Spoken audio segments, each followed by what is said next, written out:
বিজ্ঞানে আমি 10 পেয়েছি, মাত্র 10। আমার কি দোষ বলো?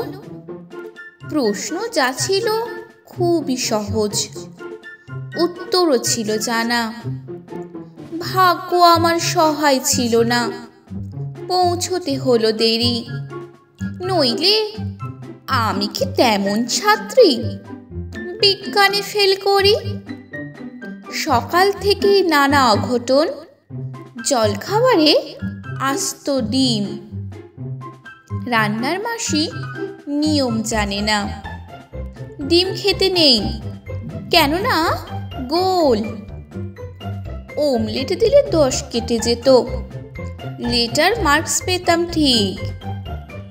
ভাগ্য আমার সহায় ছিল না, যেতে দেরি হলো অত্যধিক।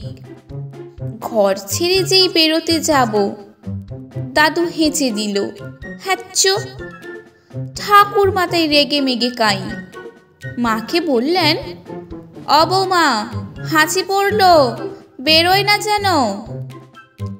টিক টিক টিক, তক্ষুনি মা বললেন, ঠিক আছে ঠিক আছে, একটু বসে যাবে টুনি। অগত্যাতেই বসতে হলো। হাঁচির বিপদ যেই না কাটলো, চৌকাঠে পা পড়ল, আবার পড়লো বাধা টুনি।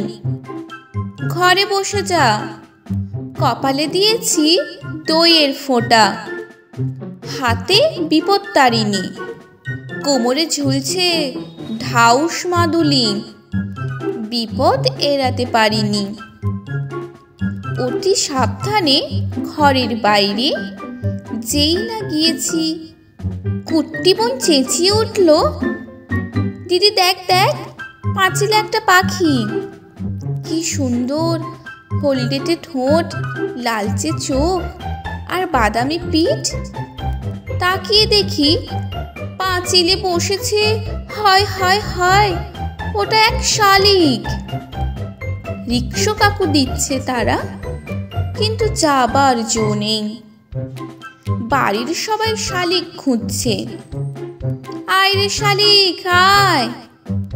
আরেক শালিক না দেখে টুনি কি করে স্কুলে যায়? শালিক জুটল অবশেষে, রিকশা ছুটল খুব জোরে।